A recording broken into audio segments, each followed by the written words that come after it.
on va écrire, on va transformer encore un tout petit peu cette équation. Il y a encore 10 minutes, disons, de manipulation formelle pour obtenir un type d'expression que vous connaissez sous le nom de formule de Binet en mécanique classique.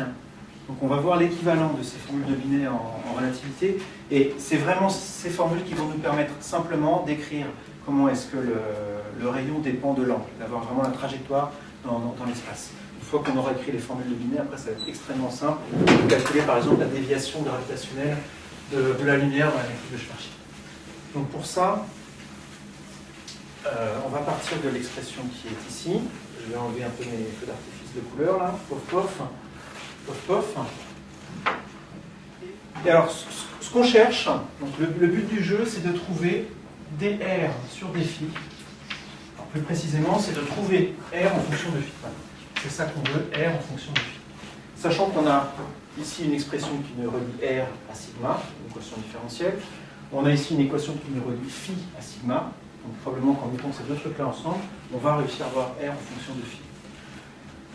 Si vous vous souvenez de la mécanique classique, vous vous souvenez que les formules de Binet, en fait, c'est pas directement R qu'elles font intervenir, mais c'est quelque chose de relié à R. C'est loin, vous vous souvenez? C'est l'inverse de R, en fait. On pose U égale 1 sur R, et on a une expression qui est vraiment très simple sur U. On va le voir tout de suite. En fait, le cas classique, on va le retrouver.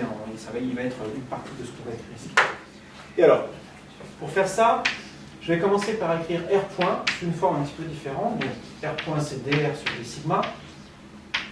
Et ce qui m'intéresse ici, c'est de savoir comment, non pas est-ce que R varie en fonction de sigma, mais comment est-ce que R varie en fonction de phi, de l'angle dans le plan équatorial. Et donc, si R dépend de phi, je peux écrire ça de cette manière-là, c'est dr sur dφ fois dφ sur d sigma, c'est-à-dire phi point.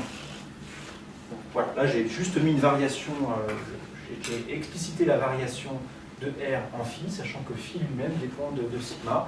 Et donc, quand je dérive R par rapport à sigma, je peux aussi l'écrire de cette manière-là.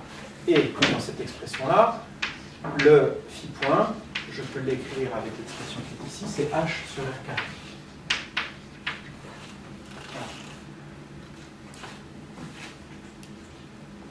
Ça, je ne veux pas l'effacer tout de suite, donc je vais continuer. Vous allez voir dans le reste du calcul que beaucoup de choses deviennent plus simples si on introduit u qui est égal à 1 sur r, je l'ai écrit ici. Et donc ça veut dire que R est égal à 1 sur U. Waouh, et oui, parfaitement. Et donc dr sur dφ, ça fait d de 1 sur U, c'est-à-dire moins 1 sur U carré, du sur dφ. Vous êtes d'accord avec ça? Je vais juste dériver 1 sur U. Hein, quoi. Et le 1 sur U qui est ici, ça fait R carré, c'est moins R carré du sur dφ. Pourquoi est-ce que je mets écrit tout ça? Vous voyez que si lui, là, je le mets là-dedans, le R carré qui est là se simplifie. On a une expression très simple finalement pour... On va en avoir partout, ça on s'en fiche.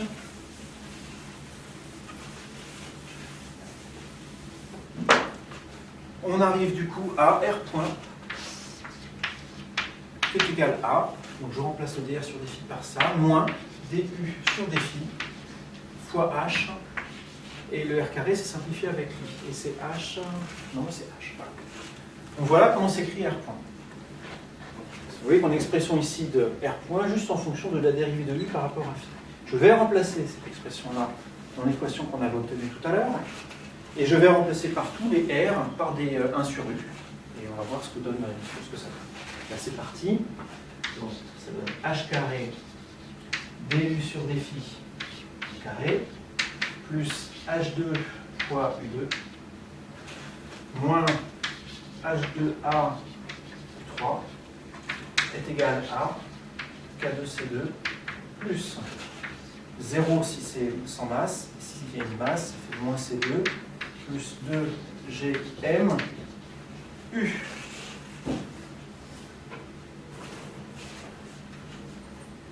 Est-ce que vous savez ce qu'on va faire de ça? Ça vous revient un petit peu la démonstration de métaclassique ou pas du tout? Putain, c'est les yeux que tu fais. Non, visiblement, non. Vas-y, entre. On t'a pas attendu, hein? Non, on a bien fait. Ouais. Ça va bien. Alors, donc on obtient cette expression sur U. Ben, l'étape suivante, et qui va vraiment simplifier, donner une expression plus simple, c'est de la dériver ça par rapport à phi. On va dériver ça par rapport à phi. Et alors là, c'est parti. H2. Pour la 2 D2U sur dφ2 fois du sur dφ. Voilà, ça fait la dérivée d'un carré. Plus 2H2U du sur dφ. Moins H cube, non, n'importe quoi, moins 3H2A U2 du sur dφ. Là j'ai dérivé U cube est égal à 0, c'est une constante, plus, dans le cas sans masse ça fait 0, donc avec masse 0, plus 2Gm. Fois du sur dφ. Qu'est-ce que vous avez envie de faire avec ça? On peut simplifier par quelque chose. Trouvez le terme commun à tous les deux. Vas-y. Et elle avait raison en plus. du sur dφ, effectivement, est partout. Voilà. Et donc il reste. Je vais effacer absolument tout ce qui reste parce que c'est cette équation-là qui va nous être utile.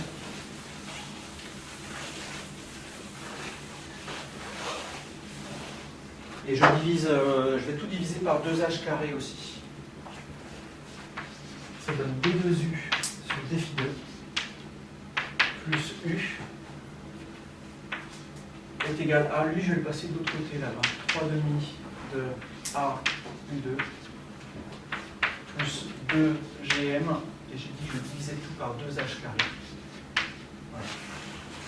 Voilà l'équation sur u qu'on obtient. Et c'est ça ou 0.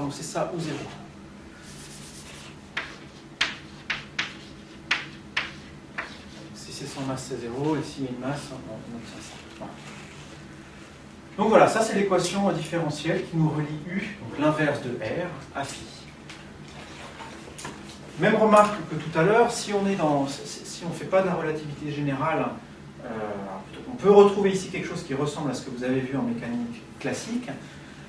Quand A est égal à 0, c'est-à-dire je prends le rayon de Schwarzschild, il n'y a pas la masse au milieu, ou plutôt on n'a pas des effets relativistes qu'on a décrits jusqu'à maintenant. Ce terme-là peut être très petit, qui est très petit et qui devient négligeable. On se retrouve avec ça est égal à ça. Ça, c'est l'équation de Binet, la relation de Binet qu'on obtient dans le cas classique. Voilà. Et c'est extrêmement simple. C'est d'ailleurs comme ça qu'on résout les problèmes souvent c'est une manière simple de résoudre le problème à deux corps en mécanique classique, puisque quand on n'a pas ce terme-là, c'est extrêmement simple à résoudre. Ça s'écrit U seconde. En maths, ça serait ça. U seconde plus U est égal à une constante. Ça, c'est une constante. Là, c'est la dérision d'un U. Ça, vous savez faire, normalement. Alors, je vais faire un truc très éprouvant pour le cœur. Pour moi, je vais vous demander si vous savez faire. Et si vous ne savez pas, j'ouvre la fenêtre et je saute. D'accord? C'est clair? Alors, comment on fait ça? Ouais, donc première étape sans second membre, c'est quoi la solution? Puissance exponentielle. U exponentielle de... Alors la variable c'est phi ici. Donc genre exponentielle phi. Alors perdu, si je fais ça et que je dérive, ça c'est positif, ça aussi, la somme de ces deux trucs, ça ne fera pas 0. Donc en fait c'est des... Alors il y aurait des i, mais alors du coup on l'écrit de manière plus simple, c'est des sinus et des cosinus. U ici, ça serait a cosinus phi, plus b sinus phi, ou cos, je vais l'écrire comme ça, phi moins phi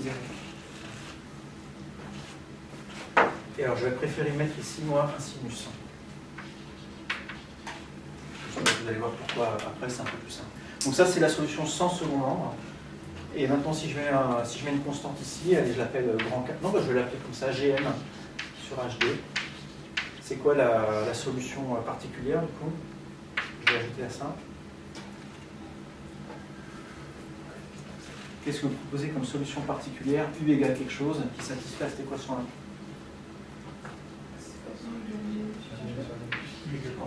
Ouais, égale constante, égale Gm sur H2. Quand on prend ça et qu'on dérive deux fois, ça fait 0. U égale ça. Donc, ok.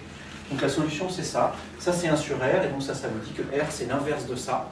Voilà, ça va être ça décrit, alors selon la valeur de A et puis de Gm sur H2, ça décrit une conique, qui peut être une parabole, une hyperbole ou une ellipse. Okay, bon. Alors ici, c'est pas tout à fait ça qu'on a.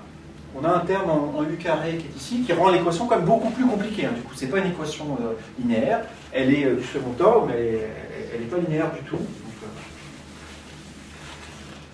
Donc, on va quand même utiliser cette équation-là pour trouver la déviation gravitationnelle de la lumière dans le champ de pesanteur dans un espace-temps de Schwarzschild. On va faire ça maintenant. J'avais mis un petit 1 à un moment donné, et je me rappelle. Le petit 1, c'était équation du mouvement. Petit 2, application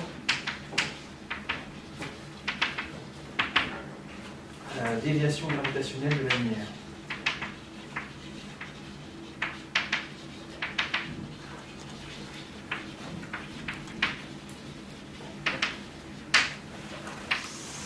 Et donc, on va utiliser l'expression qui est ici pour trouver la trajectoire d'un rayon de lumière dans un électrique de Schwarzschild. Essentiellement, ça va faire quelque chose comme ça.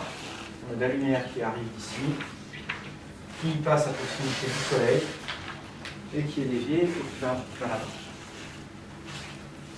Ce que je vais appeler ici phi. Si on prend la droite qui coupe cette courbe-là en deux parties symétriques, voilà, on obtient celle-là, et je définis l'angle par rapport à la perpendiculaire à la droite que je viens de définir ici. C'est-à-dire que si la particule est là, ça, c'est petit r, puisque j'appelle phi, c'est l'angle qui est ici. D'accord ? Voilà. On a phi qui est là, donc phi ici par une valeur qui est négative. Ici, phi serait nul, phi est égal à pi sur 2, phi est égal à pi, et puis ensuite une valeur plus grande. Voilà.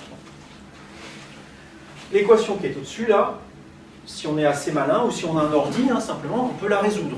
On a des conditions initiales, si je vous dis, ben voilà, on part d'un point qui est ici, je lance le machin avec une certaine vitesse, ça va permettre par exemple de calculer h ici, la condition initiale.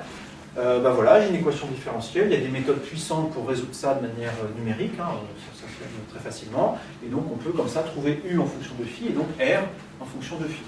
Il suffira de prendre 1 sur U. Et donc on aura la trajectoire, et puis on pourra voir comment est-ce que est dévié le rayon qui partait d'ici dans une direction, on va voir que ici il va repartir dans une autre, et on pourra voir de combien il était dévié.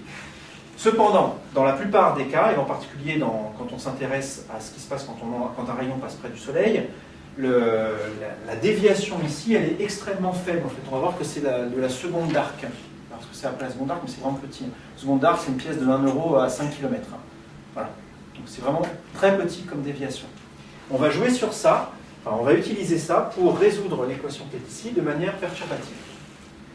Ça veut dire la chose suivante. De manière perturbative, on va commencer par résoudre le problème en se disant, imaginons qu'il n'y ait pas la masse, ici il n'y a pas le Soleil. Il n'y a rien. Voilà. On envoie de la lumière. Et la première trajectoire, je vais l'appeler U0.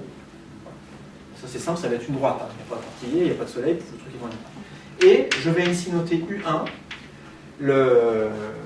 la correction à la trajectoire due au fait qu'on a mis la masse. Et ça va être la correction à l'ordre 1 en A. A ici, ça va être un paramètre qui est petit. Et on va faire une sorte de développement limité. Hein. Donc ça fait un développement perturbatif. En puissance de A, et on va garder que les puissances les plus petites pour A.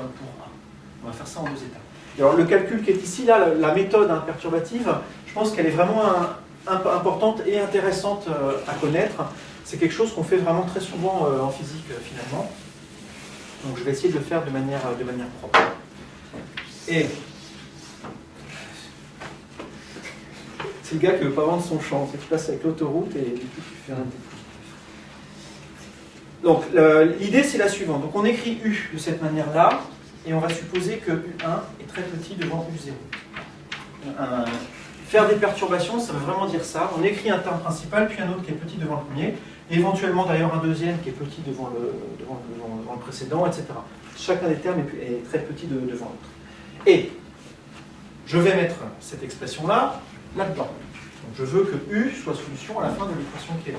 Donc j'écris D2U0 sur dφ2 plus D2U1 sur défi 2 plus U0 plus U1 est égal à 3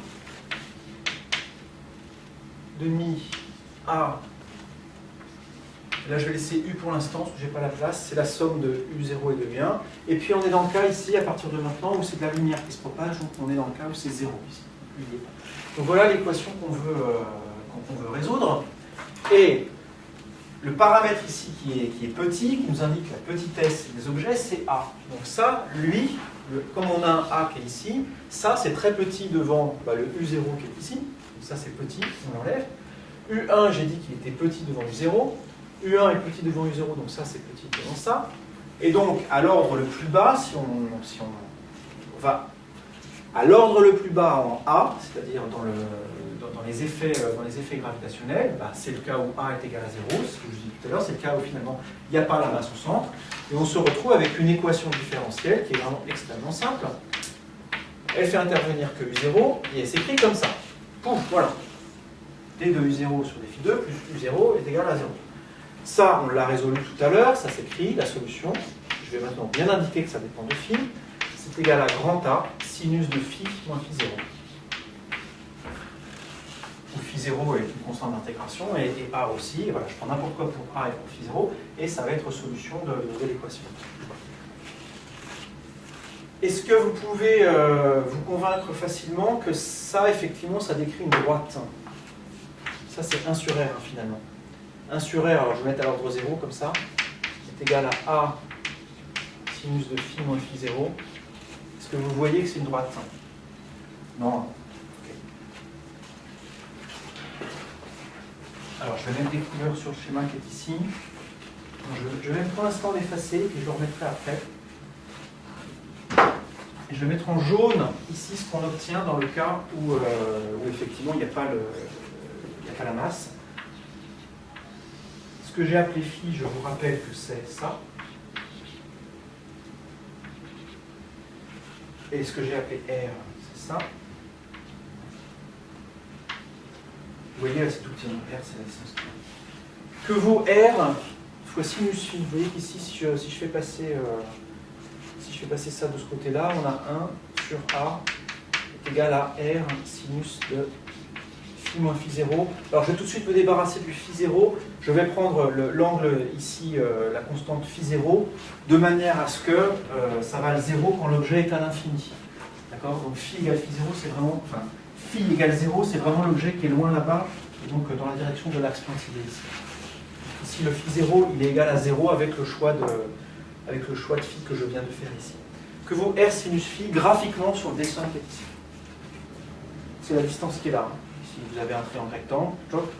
Là, la distance qui est ici, c'est R sinus phi. Ben voilà, dire que ça c'est constant, ça veut effectivement dire que la trajectoire est une droite. Ça, c'est vraiment la même chose tout le long. Là, hein. La droite jaune, c'est l'ensemble des points qui sont à cette même distance ici de l'axe pointillé. Donc c'est bien une droite. Et du coup, ça vous dit aussi un truc sur la signification de A, puisque R sinus phi c'est 1 sur A, donc la longueur qui est ici c'est 1 sur A. C'est aussi cette longueur-là. Là. C'est la distance de plus faible approche, finalement. On a un paramètre d'impact aussi hein, dans ce contexte-là. Et donc ça, je vais le noter 1 sur R0. Voilà. Et pour moi, R0, R indice 0, ça sera vraiment le paramètre d'impact qui est ici. Et donc ça, je vais le noter R0. Et du coup, le A qui est ici, c'est 1 sur R0. Bon, donc à l'ordre 0, on a une droite. Le A qui est ici, je viens de dire que c'était 1 sur R0. Voilà, on est content, ça c'est fait. Bon. Maintenant, je m'intéresse à l'ordre suivant. C'est-à-dire, je vais maintenant reprendre l'équation qui est ici, donc qui est là, mais en regardant maintenant les termes d'ordre supérieur en A. Donc je vais débarrer les trucs que j'ai barrés. C'est pas beau, hein? J'aurais aussi vite fait de le réécrire. Hein. Parce que là, c'est non seulement pas beau, mais moche. U1. Oui, c'est pas la même chose. A, U2. Alors, je vais maintenant prendre l'ordre théorème, mais attention, U0, on vient de voir maintenant qu'il vérifiait l'équation qui est là. Donc ça veut dire que ça plus ça fait 0 là. U0, on l'a déterminé comme ça. Dans l'équation qui reste, vous voyez qu'on a, on a maintenant quelque chose qui fait intervenir U1 ici, et puis je vais remplacer tout de suite U par ce que ça vaut. C'est parti. Donc on a maintenant que D2 de U1 sur Dφ2 plus U1 est égal à 3 demi de A fois U0 au carré plus 2 U1 U0 plus U1 au carré. Alors oui, là c'est pas très... Je vais le réécrire de manière un peu plus condensée, mais sur une seule ligne, parce que sinon ça devient assez illisible. U0 carré plus 2 U0 U1 plus U1 au carré. Alors attention ici, hein, il y a le 0 qui indique l'ordre dans le développement perturbatif et des puissances qui indiquent des vraies puissances, des carrés. Donc ici le U qui était la somme de 2 termes, ça donne 3 termes quand on développe le carré. Et vous voyez que si on veut s'intéresser aux termes les plus bas dans le développement perturbatif, ici on a quelque chose de petit, puisqu'on a A. Ça c'est petit devant ça, puisque le rapport entre ça et ça c'est U1 sur U0, on a dit que c'était petit, hein. U1 est très petit devant U0, donc ça c'est petit devant ça c'est petit devant ça, et donc il reste finalement que ce terme-là. Donc l'équation qu'on a à résoudre pour U1, vous voyez que c'est une partie différentielle ici, qui est reliée à la solution, la solution perturbative de l'ordre d'avant, à ça. Donc ça, on vient de le résoudre, donc on va simplement remplacer là-dedans le U0 par ça, et on aura une équation différentielle à résoudre. On va savoir faire en plus, c'est bien. D2 de U1 sur Dφ2 plus U1 est égal à 3 demi de, c'est parti, j'ai A sur R0 carré, sinus carré, de phi. Donc je vous rappelle qu'on a pris phi égale phi 0 avec le dessin que j'ai fait là-bas au tableau. Donc voilà ce qu'on veut résoudre comme équation différentielle. Encore une fois, c'est une équation différentielle ici du second ordre, à coefficient constant, avec second ordre. Donc ça aussi, on sait faire. La variable d'intégration, la variable ici, c'est phi. Hein. Donc on cherche U en fonction de phi, donc phi est là, on a des dérivée partielle, et phi est là. Tout le reste, c'est des constantes. Hein. A, R0, tout ça, c'est des constantes. Donc il y a deux parties, une partie sans second membre, qu'on a déjà faite en fait, hein, une partie avec second membre. Donc il faut trouver l'équation, il faut trouver une équation particulière de cette équation complète avec second membre. La solution générale sans second membre, hein, quand on a 0 ici, c'est l'équation qu'on a déjà résolue tout à l'heure. C'est un terme encore en symétrie, voilà, qui va être d'un ordre de grandeur plus petit que celui que U0, mais ça va être un terme qui aura cette forme-là. Celui qui nous intéresse, c'est l'autre en fait, c'est celui qui ne sait pas faire, d'accord. En fait, donc, ce qu'il faut, effectivement, il faut trouver. C'est un peu plus, faut être un peu plus malin que d'habitude. D'habitude, quand on a ça, vous dites, on prend U égale constante, et puis on va voir ce que ça donne. Mais ici, clairement, ça ne marchera pas, U égale constante, parce qu'on n'a pas une constante là. Donc, qu'est-ce que vous avez envie d'essayer? Est-ce que vous pouvez me dire des trucs qui qualifient la solution particulière qu'on va essayer pour U1? Il y aura quoi dedans, comme genre de fonction, à votre avis? Il y aura très certainement des fonctions trigo, effectivement. Il est peu probable que si vous mélangez là-dedans des racines carrées, des logs et des exponentielles, vous tombez là-dessus, hein, d'accord? Donc effectivement, une fonction trigo, ça va être pas mal. Alors, pour aider, je vous propose de sortir de votre tête une formule qui relie ça à cos de phi. Sinus carré phi, c'est 1 moins cos de phi sur 2. Voilà. Bon, du coup, ce qu'on a envie de trouver pour U, on veut qu'il y ait une partie ici constante et une partie en cosinus. On a envie d'écrire ça comme une constante grand A plus B fois cosinus de phi.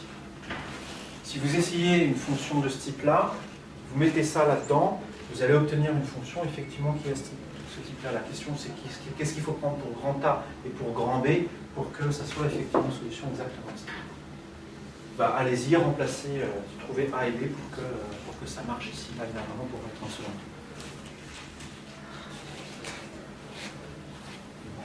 Bon, si je dérive ça par rapport à phi, effectivement, ça c'est une constante, ça fait 0.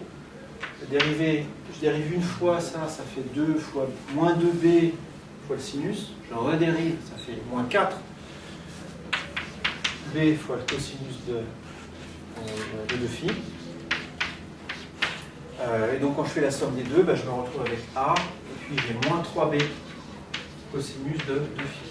Donc ça vous dit que quand on identifie ça avec ce qu'on a envie de trouver, bah, effectivement c'est possible, donc ça c'était bien une bonne idée de prendre ça, puisque ça marche, à condition de prendre A qui est égal à ça, et puis de prendre B qui est égal à ça. Voilà.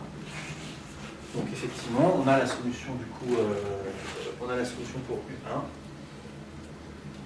Bah, je vais même écrire la solution générale pour U du coup. Donc U de phi, ça s'écrit comme, on a un terme en 1 sur R0 fois sinus de phi, plus U1, j'ai dit qu'il y avait un terme en 3A sur 4 R0 carré, moins B, donc ici c'est aussi un plus A sur 4 R0 carré, cosinus de phi. Voilà, donc voilà à l'ordre 1 dans le paramètre A, l'équation de la trajectoire qui donne 1 sur R en fonction de phi. Donc on pourrait, à ce stade-là, écrire que 1 sur R est égal à, pardon, que R est égal à 1 sur U, et puis remplacer tout ça, tout le U par là-dedans, et on aurait R en fonction de phi. Voilà. Ce serait une trajectoire qui ici ne serait pas une conique, c'est un truc plus compliqué, mais on pourrait l'écrire. Alors c'est pas tellement ce qui m'intéresse ici. Là, la situation à laquelle on s'intéresse, elle est quand même assez spécifique. On a un rayon de lumière qui arrive de par là, qui va être un peu dévié, et qui va repartir dans l'autre. Et ce qui va nous intéresser, c'est l'angle de déviation. Quand c'était une ligne droite, ici, vous regardez la ligne jaune qui est ici, pour quelle valeur de phi est-ce que la particule se trouve à l'infini? À gauche. 0. Pour quelle valeur de phi est-ce que la particule se trouve à l'infini à droite? Phi. Maintenant, avec l'expression qui est ici, on va pouvoir trouver la valeur de phi pour laquelle la particule est à l'infini à gauche, et on ne va pas trouver 0. La particule se trouve à l'infini quand R tend vers l'infini, donc quand U vaut 0. Donc on va regarder ici, quand est-ce pour quelle valeur de phi, est-ce que ça vaut 0? On va trouver, alors on pourrait faire le calcul vraiment exactement avec les fonctions trigo, ce serait beaucoup plus long. Ici, on va trouver en fait un angle qui est petit. Donc, je vais déjà tout de suite utiliser le fait que l'angle est petit, et c'est-à-dire que l'angle phi qu'ici on va trouver, je vais assimiler son sinus à sa valeur. Voilà. Donc 1 sur R0 fois phi, plus 3 A sur 4 R0 carré, plus, pareil, ce terme phi va être petit là, donc cosinus de 2 phi, ça va faire 1. Donc ici, ça c'est 1, on a 3 quarts plus 1 quart, on a une fois A sur R0 carré, on a ça. Voilà. Donc phi vérifie ça quand la particule est à l'infini à gauche, c'est-à-dire que phi est égal à moins A sur R0. Ça c'est la valeur de phi pour laquelle la particule est à l'infini à gauche. Vous voyez, c'est un angle négatif, ça veut dire que c'est un angle qui va être un peu en dessous. Bah oui, c'est pas étonnant, la particule effectivement, avec l'équation de la trajectoire qui est là, elle vient de par là, elle est en train de faire ça, elle arrive ici. Donc à l'infini, elle a une valeur effectivement phi qui est légèrement négative. Elle part ensuite comme ça, et elle repart par là-bas, et on peut montrer, ça on voit sur l'équation ici, hein, c'est symétrique en phi en fait. Hein. Donc c'est symétrique autour de phi égale pi sur 2. Donc l'angle ici duquel ça va être dévié en sortant, c'est aussi donné par cet angle-là. Donc la déviation du rayon lumineux entre l'entrée, entre l'arrivée ici et la sortie là-bas, c'est 2 fois cette valeur-là. Et en valeur absolue, delta phi totale, c'est 2A sur R0. C'est-à-dire, si je remplace A parce que ça vaut par des grandeurs non physiques, A c'est 2Gn sur C carré. Donc voilà. Voilà la déviation d'un rayon lumineux dans le champ gravitationnel d'une masse M, écrite par le métrique de Schwarzschild. Le résultat, il est vraiment simple. Hein. Vous voyez que ça fait simplement intervenir ici le rayon de Schwarzschild et puis le rayon de moindre approche, R0, le paramètre d'impact, R0. Du point de vue dimensionnel, on pouvait s'y attendre, puisque bon, effectivement, ça c'est une distance caractéristique, enfin, c'est vraiment une distance qui caractérise la source. Ça c'est une distance qui caractérise la manière dont on envoie le rayon sur le système. Et donc c'est bien le rapport de ces deux choses-là qui donne l'angle phi. Alors, je vais quand même faire une remarque Donc quelque chose d'ordre 1 ici, dans tous les calculs qui sont ici. D'ordre 1 dans la subtilité, hein, pas dans le paramètre A. Je vous parle depuis tout à l'heure de R, comme si c'était vraiment une vraie distance. J'ai dit R0, c'est la distance de faible approche. J'ai dit quand la particule est à l'infini, R tend vers l'infini. Je vous rappelle quand même que dans la métrique de Schwarzschild, R c'est un paramètre, c'est juste une coordonnée. Hein. On l'a un peu torturé cette coordonnée hein, pour arriver à la métrique de Schwarzschild. Vous vous rappelez, au début on avait R, puis j'ai défini d'autres trucs, puis c'est devenu R'. Je me dis bon, on va quand même leur noter R, mais c'est un peu compliqué ce truc-là. Il n'y a pas de raison a priori que le R, la coordonnée R qui intervient dans la métrique de Schwarzschild, ça soit vraiment une coordonnée physique. Hein. Ça interviendra ça en particulier quand on étudiera les trous noirs. Là, la différence elle est énorme entre la notion de coordonnée et de vraie distance physique. Il se trouve que dans le type de situation qui est ici, vous voyez que finalement on a raisonné essentiellement sur des grandeurs à l'infini. Donc on a regardé ce qui se passait quand la particule était loin là-bas, avec quel angle phi elle arrivait, et puis une fois qu'elle est loin là-bas, avec quel angle phi elle repart. Et quand on est loin de la masse, et ben là du coup, la métrique de Schwarzschild, elle tend vers la métrique de la relativité restreinte, avec les coordonnées qui ont vraiment les valeurs physiques qu'on leur donne d'habitude. Le R, la coordonnée R, quand on est loin de la masse, ben, c'est vraiment la distance. Le θ, c'est le θ, et T, c'est le temps. C'est quand on s'approche de la masse où là, ça peut éventuellement commencer à poser problème. Donc ici, là, cette subtilité n'intervient pas dans ce calcul-là, mais on verra que dans d'autres, dans le calcul qu'on va faire ensuite, là, je serai obligé de vous en parler de ça. Alors, ce calcul-là, il est vraiment super important. Enfin, ce résultat-là, il est vraiment important pour plein de raisons. Donc, comme je vous l'avais dit quand on a fait la partie un peu historique au début, là, donc ça a été effectivement vérifié expérimentalement. Si on essaye de faire un calcul de type un peu newtonien pour voir comment est-ce que la lumière est déviée dans le champ de gravité, on peut de manière assez raisonnable trouver une formule de ce type-là avec un facteur 2 au lieu du facteur 4. Voilà. Okay. Quand Eddington en 1919 a été faire son expédition pour observer une éclipse et essayer de mettre en évidence cet effet, il voulait trancher entre le 4 qui est ici et un 2 qui sortait d'un calcul newtonien. Alors, je vous propose de prendre votre machine et de calculer ça dans le cas du Soleil. Il y a un rayon lumineux qui frôle le Soleil. Combien vaut cet angle? Je vais vous donner les grandeurs numériques. Donc, G, c'est 6,67 10-11 dans le système international. La masse du Soleil, c'est 2 10 puissance 30 kg. Le R0, ici, ça va être le rayon du Soleil. On va prendre un rayon qui frôle la surface du Soleil. Et ça, sauf erreur, je vais vérifier, ça va être 700 000 km. Et puis vous avez besoin de C, qui vaut à peu près 3 × 10 puissance 8 mètres par seconde.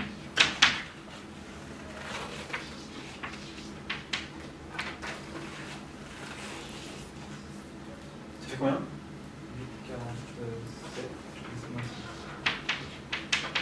8,47. En radians. Est-ce que tu peux convertir ça en degrés?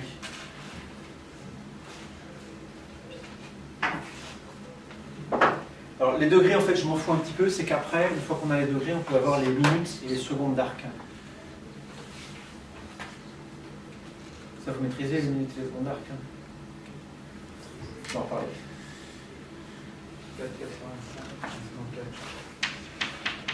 4,85. Degrés. D'accord. Et c'est quoi, le rapport entre la minute d'arc et le degré? Ouais, il y a un rapport 60. Ouais, une minute, c'est un 60e de degré. Il faut multiplier ça par 60 pour l'avoir en minutes.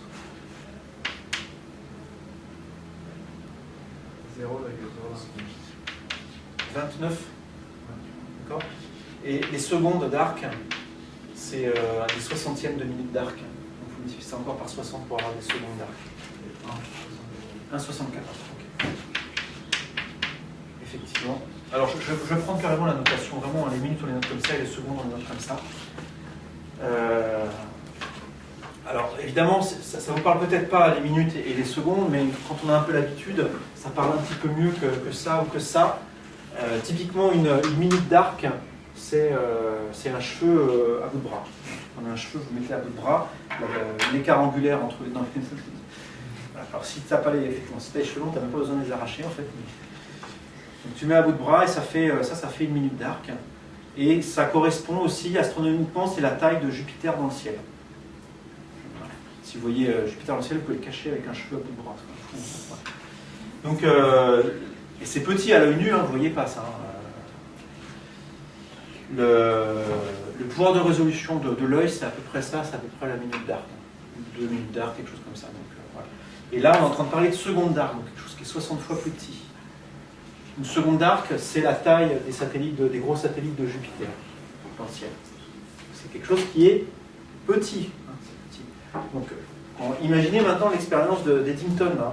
Eddington, il a essayé donc il a pris des photos d'étoiles à un moment où il y avait une éclipse, et il essayait de voir la déviation de la position apparente de ces étoiles par rapport à une situation où il n'y avait pas le soleil. Donc, la nuit, il n'y avait pas le soleil, très bien, c'était la nuit, c'était facile, on prend une photo, top. Après, le soleil arrive devant, c'est le jour. Il y a une éclipse, la lune masque le soleil, donc on arrive à voir quand même les étoiles qui sont derrière, et elles se sont déplacées d'une distance qui est 1/60 de l'épaisseur d'un cheveu à bout de bras.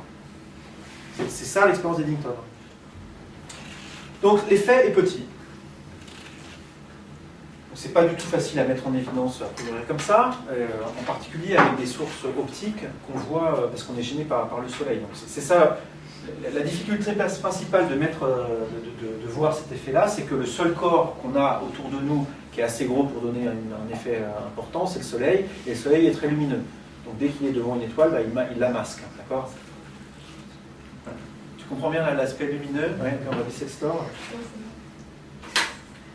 Alors maintenant, on a des moyens beaucoup plus performants pour faire ça que de l'a fait Eddington. En particulier, on peut regarder des sources qui n'émettent pas dans le domaine de la lumière, mais dans les ondes radio. Parce que ça, du coup, on n'est pas gêné par le fait qu'il y ait le soleil, peu ou moins. Voilà, on prend des sources radio, par exemple, on a des sources radio qu'on connaît en astronomie, qui émettent, qui sont facilement localisables. En plus, avec des télescopes radio, on a des précisions angulaires qui sont vraiment très bonnes. Hein. Là, la seconde d'arc, on arrive très très bien à localiser les trucs à la seconde d'arc près. Et donc, si le soleil passe devant, ben voilà, même en plein jour, on fait l'expérience et on voit la source qui bouge légèrement au passage du soleil, puis qui se remet à sa place une fois que le soleil est passé. D'accord ? Ensuite, autre remarque, vous voyez que la quantité qui est ici décroît comme 1 sur R0. Donc là, dans l'application numérique que je vous ai proposée, on a pris le cas d'un rayon qui passait vraiment à ras du soleil. On a pris le rayon du soleil pour R0. Si on prenait 2 fois R0, on aurait un effet qui est 2 fois plus petit. 10 fois R0, 10 fois plus petit, etc. Ça veut dire que ça ne décroît pas très vite avec R0. Si on prend R0 qui est 100 fois le rayon du soleil, donc un truc qui passe quand même assez loin, on a encore des déviations qui sont de l'ordre du centième de seconde d'arc. Ça, dans le domaine radio, on arrive à le voir. Alors, on n'est plus tout à fait dans le domaine des petits angles, donc il faudrait ici reprendre le calcul et refaire ça proprement, mais on sait faire, on sait faire, voilà. Et du coup, ça veut dire que de jour, vous regardez des sources radio qui sont même à 90 degrés du soleil, elles sont déviées. Hein. Vous voyez la lumière qui effectivement est déviée par le champ gravitationnel du soleil. Et donc la manière dont les gens font ce genre d'expérience maintenant, c'est qu'il y a le soleil qui est là, poum, on regarde toutes les sources radio qui sont dans le ciel, et on regarde comment est-ce que leur position évolue en fonction de la position du soleil. Et on voit qu'effectivement celles qui sont là sont légèrement déviées quand le soleil s'en approche, le soleil passe, puis elles sont de nouveau reprennent leur place initiale. Mais en moyennant l'effet comme ça sur plein de sources qui sont sur une demi-sphère céleste, on arrive à des résultats très précis et effectivement on vérifie que ça c'est correct. Et ça, c'est des choses qui sont faites effectivement de manière très précise. Alors dernière chose sur ça, donc je vous ai dit que c'était important donc, pour l'aspect vérification de la relativité générale, donc voilà, ça marche en gros. L'autre aspect pour lequel c'est important, c'est que du coup on peut se servir de ça, et il y a tout un pan de l'astrophysique qui est lié à ce qu'on appelle les mirages gravitationnels. Donc je vais vous en dire juste un mot là, puis on s'arrêtera là pour cette partie-là. Et donc, si effectivement la lumière est déviée par la présence d'un corps, vous pouvez très bien imaginer la situation suivante. Vous avez ici une source, vous avez ici la Terre, avec un bonhomme et son télescope, stock, et vous pouvez avoir une situation dans laquelle la lumière fait ça, et du coup pour le gars qui est ici, il a l'impression de voir la lumière qui vient de là, de la lumière qui vient de là, et donc pour lui, il y a en fait deux sources qui ne sont pas là, ça il ne le voit pas, il voit un truc là, et un truc là. Je vois deux images, ça s'appelle un mirage gravitationnel. Ça, c'est des choses qu'on observe, effectivement. Donc si la masse est ponctuelle, effectivement, on n'a que deux chemins possibles, par symétrie on peut le montrer. Si on a ici une masse qui n'est pas ponctuelle, mais qui est une espèce de gros blob transparent, mais qui contient de la masse, là on a des situations qui vont être plus intéressantes. Je ne vais pas du tout rentrer dans les détails techniques de ça, mais on peut montrer que du coup on peut avoir 4 images, et non pas 2. Donc vous avez notamment ce qui s'appelle la croix d'Einstein, qui est un mirage célèbre. Hein, on voit, quand vous cherchez croix d'Einstein sur Internet, hein, vous voyez vraiment un quasar comme ça, qui est le même qu'on voit 4 fois de suite. On sait que c'est le même, hein, parce que quand on regarde la manière dont varie la luminosité de ça, ça varie au cours du temps, intrinsèquement. On voit que c'est vraiment très corrélé, les variations de l'une avec l'autre. C'est le même spectre aussi, hein, c'est à la même distance. Donc, avec le décalage vers le rouge, on voit la distance et c'est la même. Et donc tout nous dit que c'est le même objet. Et alors un truc intéressant avec ça aussi, c'est que je vous ai dit que les sources ici pouvaient être variables. Donc quand elles le sont, vous avez cette source-là qui varie, du coup, vous avez la variation qui va venir ici sur le télescope. Puis après, qui va venir un petit peu plus tard sur l'autre image, si le chemin du bas est un peu plus long que celui du haut. Et donc de regarder la différence de temps, enfin de regarder l'écart temporel entre les variations des images qui sont là, ça vous dit quelque chose sur les trajets, en fait, sur comment ils sont distribués dans l'espace. Et ça, c'était un des moyens et c'est encore un des moyens importants pour déterminer la constante de Hubble H0. En fait, on montre en cosmologie que le temps de parcours ici dépend de la constante de Hubble, et mesurer les temps de parcours, mesurer les différences de temps de parcours sur ce genre de système, ça permet de mesurer ça précisément. Le télescope spatial Hubble a été envoyé pour ça. Donc c'est un argument fort pour envoyer ce truc. Il s'appelle Hubble, hein, c'est pour ça. Il s'appelle Hubble parce qu'il a permis de mesurer des choses sur des mirages gravitationnels et donc d'avoir des informations précises sur ça. Il y a d'autres manières de mesurer ça. D'ailleurs, j'écris H0 comme si vous saviez ce que c'était.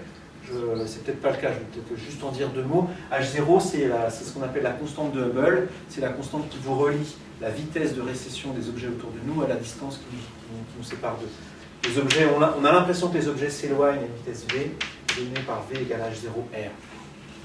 C'est un peu plus compliqué que ça, mais voilà, en gros, c'est quelque chose qui nous dit quelque chose sur la manière dont l'univers s'expand. Je ferme les 4 parenthèses successives que je viens d'ouvrir. Voilà, ça c'est un domaine qui est vraiment super intéressant. Pour ceux qui ont le cours d'optique avec moi l'an dernier, je vous avais donné en contrôle un truc qui faisait intervenir ça. Vous n'aviez pas aimé du tout d'ailleurs, mais moi ça m'avait plu. Je propose qu'on s'arrête ici là de nouveau. Ouais, très bien. On s'arrête encore 5 minutes et puis on fait la troisième partie.